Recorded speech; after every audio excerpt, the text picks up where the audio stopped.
ओम शांति। आज 27/9/2020 अव्यक्त बाप दादा रिवाइज डेट 27 मार्च 1986। हेडिंग है सदा के स्नेही बनो। अब सुनते हैं आज की मुरली विस्तार से। ओम शांति। आज स्नेह का सागर बाप अपने स्नेही बच्चों से मिलने के लिए आए हैं। यह रूहानी स्नेह हर बच्चे को सहज योगी बना देता है। यह स्नेह सारे पुराने संसार को सहज भुलाने का साधन है। यह स्नेह हर आत्मा को बाप का बनाने में एकमात्र शक्तिशाली साधन है। स्नेह ब्राह्मण जीवन का फाउंडेशन है। स्नेह शक्तिशाली जीवन बनाने का पालना का आधार है। सभी जो भी श्रेष्ठ आत्माएं बाप के पास सम्मुख पहुंची है, उन सभी के पहुंचने का आधार भी स्नेह है। स्नेह के पंखों से उड़ते हुए आकर मधुबन निवासी बनते हैं। बाप दादा सर्व स्नेही बच्चों को देख रहे थे कि स्नेही तो सब बच्चे हैं, लेकिन अंतर क्या है, नंबरवार क्यों बनते हैं। कारण स्नेही सभी है, लेकिन कोई है सदा स्नेही और कोई है स्नेही, और तीसरे हैं समय प्रमाण स्नेह निभाने वाले। बाप दादा ने 3 प्रकार के स्नेही देखे।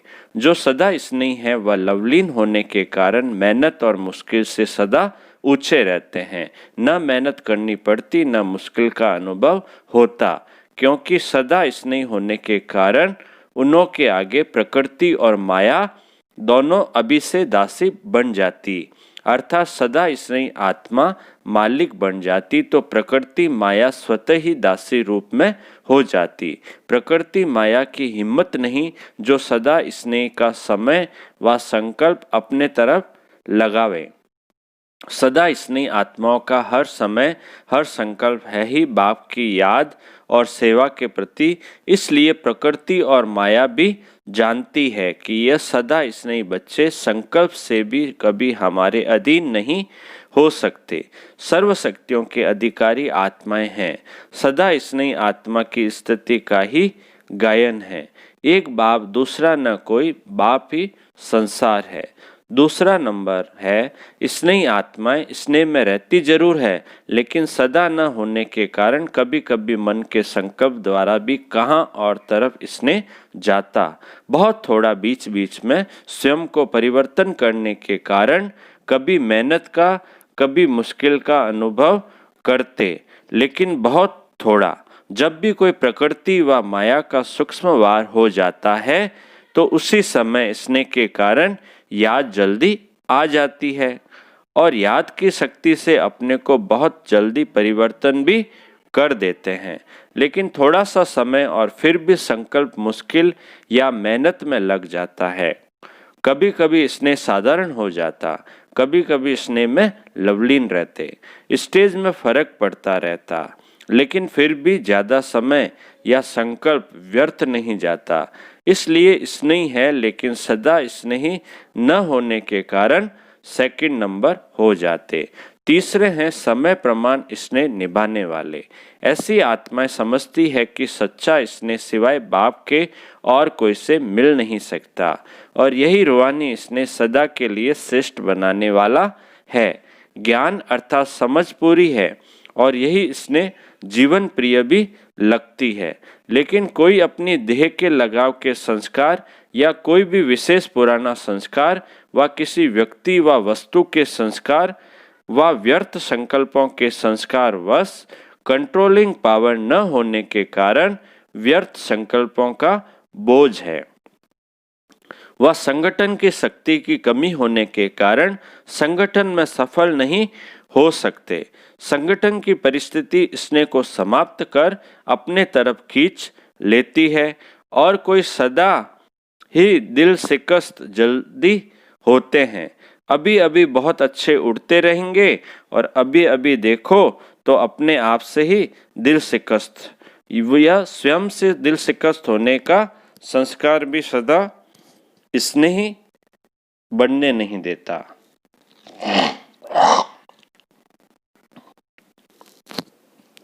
यह स्वयं दिल शिकस्त होने का संस्कार भी सदा स्नेही बनने नहीं देता।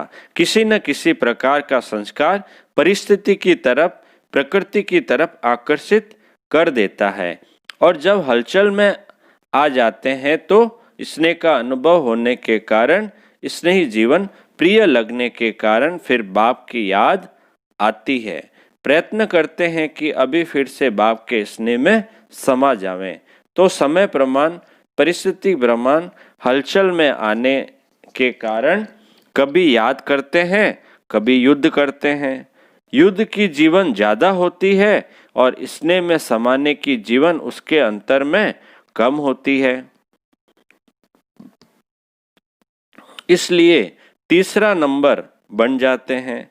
फिर भी विश्व की सर्व आत्माओं से तीसरा नंबर भी अति श्रेष्ठ ही कहेंगे, क्योंकि बाप को पहचाना, बाप के बने, ब्राह्मण परिवार के बने, ऊंचे ते ऊंची ब्राह्मण आत्माएं ब्रह्मा कुमार कुमारी कहलाते, इसलिए दुनिया के अंतर में वह भी श्रेष्ठ आत्माएं हैं, लेकिन संपूर्णता के अंतर में तीसरा नंबर है।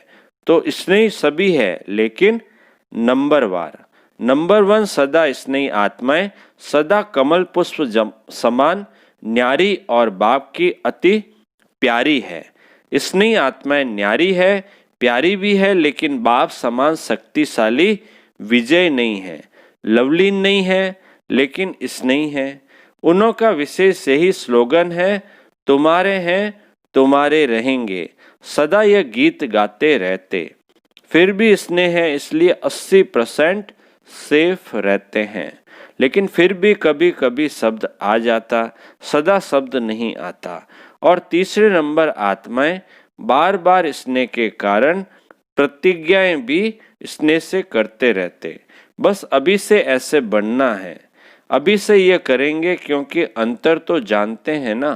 प्रतिज्ञा भी करते, पुरुषार्थ भी करते, लेकिन कोई न कोई विशेष पुराना संस्कार लगन में मगन रहने नहीं देता, विघ्न मगन अवस्था से नीचे ले आते। इसलिए सदा शब्द नहीं आ सकता, लेकिन कभी कैसे होने के कारण कोई न कोई विशेष कमजोरी रह जाती है। ऐसी आत्माएं बाप दादा के आगे रूह रियान भी बहुत मीठी करते हैं, इज्जत बहुत दिखाते, कहते हैं डायरेक्शन तो आपके हैं, लेकिन हमारी तरफ से करो भी आप और पावे हम। इज्जत से स्नेह से कहते, जब आपने अपना बनाया है तो आप ही जानो। बाप कहते हैं बाप तो जाने, लेकिन बच्चे माने तो सही। लेकिन बच्चे इज्जत से यही कहते कि हम माने न माने, आपको मानना ही पड़ेगा। तो बाप को फिर भी बच्चों पर रहम आता है कि है तो ब्राह्मण बच्चे, इसलिए स्वयं भी निमित्त बनी हुई आत्माओं द्वारा विशेष शक्ति देते हैं। लेकिन कोई शक्ति लेकर बदल भी जाते और कोई शक्ति मिलते भी अपने संस्कारों में मस्त होने के कारण शक्ति को धारण नहीं कर सकते। जैसे कोई ताकत की चीज खिलाओ और वह खावे ही नहीं तो क्या करेंगे। बाप विशेष शक्ति देते भी हैं और कोई धीरे धीरे शक्तिशाली बनते बनते तीसरे नंबर से दूसरे नंबर में आ भी जाते हैं। लेकिन कोई बहुत अलबेले होने के कारण जितना लेना चाहिए उतना नहीं ले सकते। तीनों प्रकार के स्नेही बच्चे हैं। टाइटल सभी का स्नेही बच्चे हैं, लेकिन नंबरवार है। टाइटल तो सभी का स्नेही है, लेकिन सभी क्या है, नंबरवार है।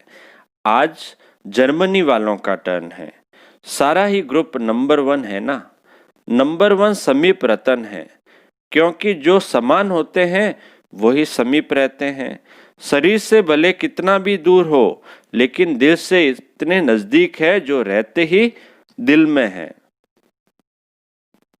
स्वयं बाप के दिल तख्त पर रहते हैं, उन्हों के दिल में स्वतः ही बाप के सिवाय और कोई नहीं, क्योंकि ब्राह्मण जीवन में बाप ने दिल का ही सौदा किया है।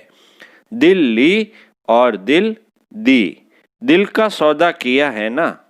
दिल से बाप के साथ रहते हो, शरीर से तो कोई कहाँ रहते। सभी को यहाँ रखें तो क्या बैठे रहेंगे, सभी को यहाँ रखें तो क्या बैठ करेंगे। सेवा के लिए तो मधुबन में साथ रहने वाले को भी बाहर भेजना पड़ा। नहीं तो विश्व की सेवा कैसे होती। बाप से भी प्यार है तो सेवा से भी प्यार है। इसलिए ड्रामा अनुसार भिन्न भिन्न स्थानों पर पहुंच गए हो और वहां की सेवा के निमित्त बन गए हो। तो यह भी ड्रामा में पार्ट नूंदा हुआ है। अपने हमजिन्स की सेवा के निमित्त बन गए। जर्मनी वाले सदा खुश रहने वाले हैं ना। जब बाप से सदा का वर्षा इतना सहज मिल रहा है तो सदा को छोड़ थोड़ा सा व कभी कभी का क्यों लेवें। दाता दे रहा है तो लेने वाले कम क्यों लेवें। इसलिए इसलिए सदा खुशी के झूले में झूलते रहो। सदा माया जीत, प्रकृति जीत, विजय बन विजय का नगारा विश्व के आगे जोर शोर से बजाओ। आजकल की आत्माएं विनाशी साधनों में या तो बहुत मस्त नशे में चूर है और या तो दुख अशांति से थके हुए ऐसी गहरी नींद में सोए हुए हैं जो छोटा आवाज सुनने वाले नहीं हैं। नशे में जो चूर होता है उनको हिलाना पड़ता है। गहरी नींद वाले को भी हिलाकर उठाना पड़ता है। कोई गहरी नींद में होता है तो हिलाना पड़ता है ना उसको जब वो उठता है। तो हैम्बर्ग वाले क्या कर रहे हैं। अच्छा ही शक्तिशाली ग्रुप है। सभी की बाप और पढ़ाई से प्रीत अच्छी है। जिन्होंने की पढ़ाई से प्रीत है वह सदा शक्तिशाली रहते। बाप अर्थात मुरलीधर से प्रीत माना मुरली से प्रीत। मुरली से प्रीत नहीं तो मुरलीधर से भी प्रीत नहीं। कितना भी कोई कहे कि मुझे बाप से प्यार है लेकिन पढ़ाई के लिए टाइम नहीं, बाप नहीं मानते। जहाँ लगन होती है वहाँ कोई विघ्न ठहर नहीं सकते, स्वतः ही समाप्त हो जाएंगे। पढ़ाई की प्रीत मुरली से प्रीत वाले विघ्नों को सहज पार कर लेते हैं। उड़ती कला द्वारा स्वयं ऊंचे हो जाते, विघ्न नीचे रह जाते। उड़ती कला वाले के लिए पहाड़ भी एक पत्थर समान है। पढ़ाई से प्रीत रखने वालों के लिए बहाना कोई नहीं होता। प्रीत मुश्किल को सहज कर देती है। एक मुरली से प्यार, पढ़ाई से प्यार और परिवार का प्यार किला बन जाता है। किले में रहने वाले सेफ हो जाते हैं। इस ग्रुप को ये दोनों विशेषताएं आगे बढ़ा रही है। पढ़ाई और परिवार के प्यार कारण एक दो को प्यार के प्रभाव से समीप बना देते हैं। और फिर निमित्त आत्मा पुष्पाल भी प्यार वाली मिली है। निमित्त आत्मा जिनका नाम पुष्पाल है वो भी प्यार वाली मिली है। स्नेह भाषा को भी नहीं देखता। स्नेह की भाषा सभी भाषाओं से श्रेष्ठ है। सभी उनको याद कर रहे हैं। बाप दादा को भी याद है। अच्छा ही प्रत्यक्ष प्रमाण देख रहे हैं। सेवा की वृद्धि हो रही है। जितना वृद्धि करते रहेंगे उतना महान पुण्य आत्मा बनने का फल सर्व ही आशीर्वाद प्राप्त होती रहेगी। पुण्य आत्मा ही पुण्य आत्मा बनती है। पुण्य आत्मा ही पूज्य आत्मा बनती है। अभी पुण्य आत्मा नहीं तो भविष्य में पूज्य आत्मा नहीं बन सकते। पुण्य आत्मा बनना भी जरूरी है।